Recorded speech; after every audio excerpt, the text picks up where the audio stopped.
అరే విచిత్రంగా ఉంది. అందుకే చూసి చూసి తన బిడ్డను ఒక దౌర్భాగ్యుల కుటుంబంలో పడేయటం ఇష్టం లేక కూతురుతో సహా వెళ్ళిపోయి ఉంటుంది.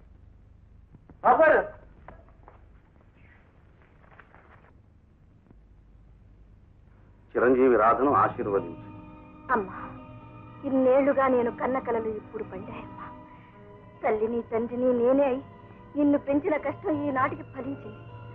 ఒక మంచి చోట నువ్వు పడుతున్నావు, అది నాకెంతో సంతోషం.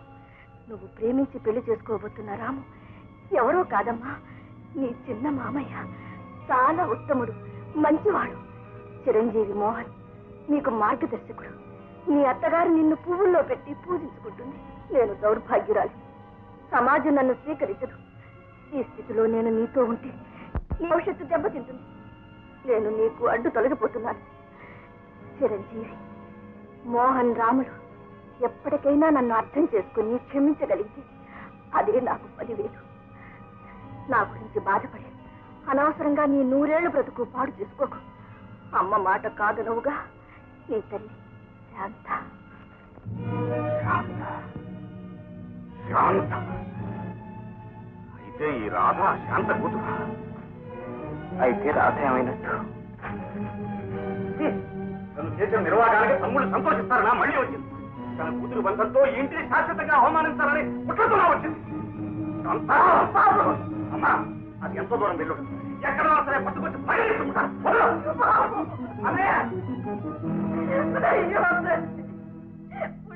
వచ్చిన ఆడబిడ్డని ఆదరించలేని దౌర్భాగ్యురాలు. భగవంతుడా, నాకెందుకు సాగు రాదు తండ్రి, నాకెందుకు సాగు. బాధపడతామ్మా. ఇన్నేళ్లుగా అన్నయ్య అక్కయ్య మీద పగలైపోయినాడు, కానీ నేను మాత్రం పరితపిస్తూనే ఉన్నాను. ఇప్పుడు మరొక రకంగా సంబంధం పెరిగింది, బంధం దగ్గరైంది. ఏ దారుణం జరగకముందే అక్కయ్యని నేను రక్షించి తీసుకొస్తానమ్మా.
తమ్ముడు, తమ్ముడు, దయచేసి ఏకైత్యానికి తలపెట్టద్దు. వద్దు తమ్ముడు, నేను పాపిస్తుదాన్ని, నన్ను చావని. చేతుల జీవితాన్ని ఇలా ధ్వంసం చేసుకోవటం పాపం అక్క. నా మాట రాబెడతాం. వద్దు తమ్ముడు, వద్దు. అసలు నీ జీవితాన్ని ఇలా నాశనం చేసిన దుర్మార్గుడు ఎవరు చెప్పు. తమ్ముడు, పాత పగలు రెచ్చగొట్టి ఎన్నో జీవితాలకు నా కథ అడ్డు రాకూడదు. నా కథ ఇలాగే ముగిసిపోని. సరే, నేను కూడా నీతో పాటే వస్తాను పద. తమ్ముడు, ఆ మాట మాత్రం అనొద్దు. నా మూలంగా నీ జీవితం నాశనం చేసుకోవద్దు. అయితే ఆయన ఎవరో చెప్పు. చెప్తాను, కానీ నాకు మాట ఇవ్వాలి. నువ్వు అడిగేదేమిటో నాకు తెలుసక్క. నా వల్ల బావగారికి ఏ ప్రమాదం నీ మాటిస్తున్నాను. చెప్పు. ఆయన పేరు ఈ దర్శనపల్లి ధర్మారావు తలుచుకుంటే నిన్నేమైనా చేయగలడు, కానీ ఏమీ చేయను. ఎందుకో తెలుసా? నువ్వు చాలా మంచి పిల్లవు, నేను చెప్పినట్టు వింటావు. చూడరాదా, నీకు కావాల్సినంత డబ్బిస్తాను. మీ అమ్మ ఎక్కడున్నా సరే వెతికి తీసుకొస్తాను. మీరిద్దరు ఎక్కడికైనా దూరంగా వెళ్ళిపోండి. ఈ ప్రాంతాల్లో మాత్రం ఉంటుంది. మేమేం చేసామని మాకు ఈ దేశ బహిష్కరణ, మీకు మాకు ఏమి సంబంధం? అది చెప్పను. అడిచి చచ్చినా సరే చెప్పను. వెళ్తారా లేదా? అయితే జీవితం అంతా ఇక్కడే ఇలాగే పడుతుంది. తప్పించుకోవడానికి ప్రయత్నం చేశావో జాగ్రత్త.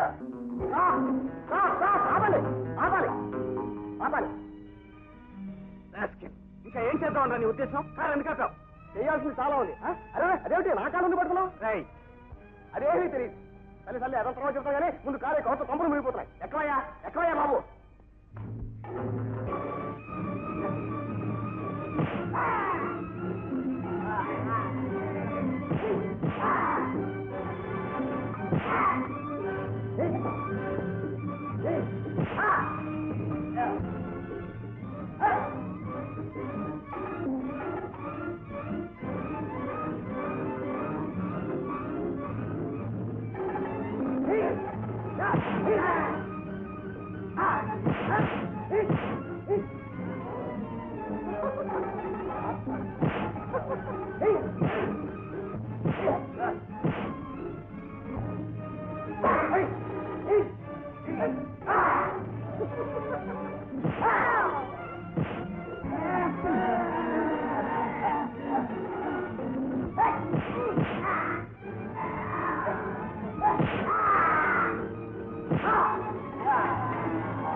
ఆ అమ్మ కోసం అంతా కలుగుతామండి.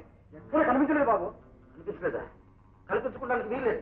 ఎక్కడికి ఎలాగైనా తీసుకురండి. వెళ్ళండి బాబు.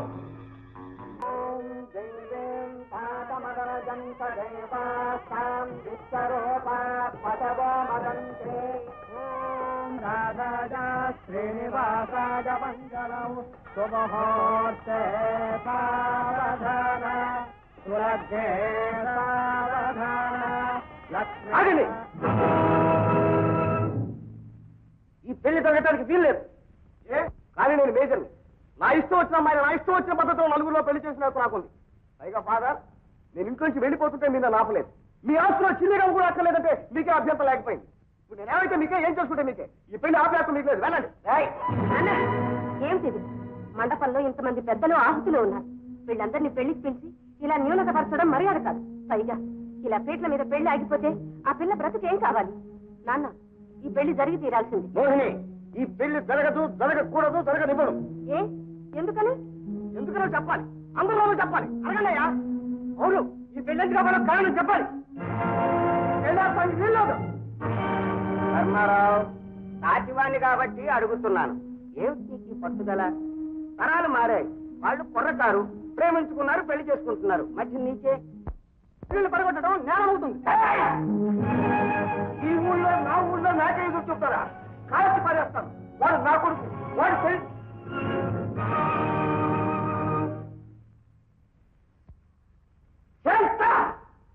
ఆ భస్మరాల దగ్గరుండి పని చేయిస్తున్నావా? ఇంత నీచానికి దిగుతారేవా? ఇన్నేం చేసినా? నాన్న, ఆమె ఎవరనుకుంటున్నావు? ముక్కు మహం తెలియని నా మీద 10 మందిలో ఎందుకలా నోరుకుంటున్నావు? నీకేం తెలియదు. నీకు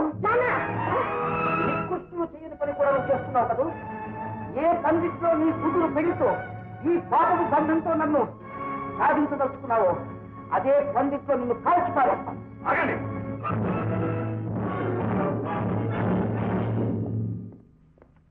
ఆమెను చంపవలసింది.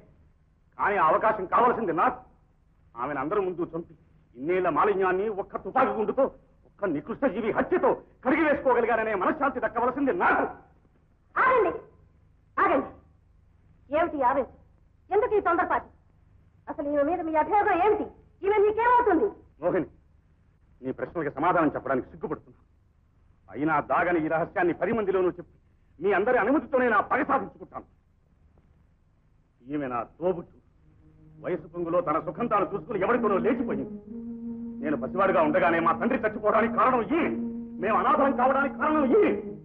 ఊరుగాని ఊరిలో కాలు చెయ్యి కూడా తీసుకుని తల్లిని తమ్ముడిని సాగుకుంటూ మాపై పడ్డ మాలిన్యాన్ని కడిగి వేసుకోవడానికి అహోరాత్రాలు ప్రయత్నించి విఫలుంది. అయ్యో నేను కుళ్ళి కృషించుకోవడానికి కారణం ఈ. కాల్చి తప్పినా పగలెత్తుకుంటాం. ఆపండి. ఆవేశం, తొందరపాటు, నోరు జారడం మీ మగవాళ్లకు వెనతో పెట్టిన విద్యలు. మీ అక్క తన సుఖం చూసుకుని వెళ్ళిపోయింది, లేచిపోయింది అన్నారు. కానీ ఆమె ఎక్కడికి వెళ్ళింది, ఎలా వెళ్ళింది, కష్టపడుతూ ఉందా, సుఖపడుతూ ఉందా అని ఎప్పుడైనా ఆలోచించారా, ఆరా తీశారా, కనీసం ప్రయత్నించారా? ఆమె మీద మీ అభియోగం నిజమే అయితే ఆమె చేసింది తప్పి కాదని మార్పుడైన వ్యక్తి ఒకడు ఉండాలి. ఎవరతను? ఎవరు ఈమెను ఇంట్లో నుంచి లాలించి బెల్లించి మభ్యపెట్టి తన వెంట తీసుకువెళ్ళగలిగారు? ఎవరో ఎవరో ఎవరు? నాన్న, మీరు ఆమెను తెలిసినట్టే మాట్లాడారు కదా, చెప్పండి. ఆమెను మోసం చేసిన ఆ పెద్ద మనిషి ఎవరో మీకేమన్నా తెలిస్తే చెప్పండి. నాన్న, లేచిపోయిన స్త్రీది తప్పైనప్పుడు లేపుకు వెళ్లిన పురుషుడికి మాత్రం తప్పు కాదంటారా? ఆడదాన్ని అబలం చేసి ఒక పురుషుడు తప్పును ప్రోత్సహిస్తుంటే మరొక పురుషుడు ఆ తప్పుకు దండన విధిస్తున్నాడు. ఇదే నా న్యాయం? మిమ్మల్ని లాభమే ఉంది. ఒక ఆడదాని బ్రతుకును అల్లరి చేయడంలో ఇంకొక ఆడదే సంబరపడే అనాగరిక సమాజం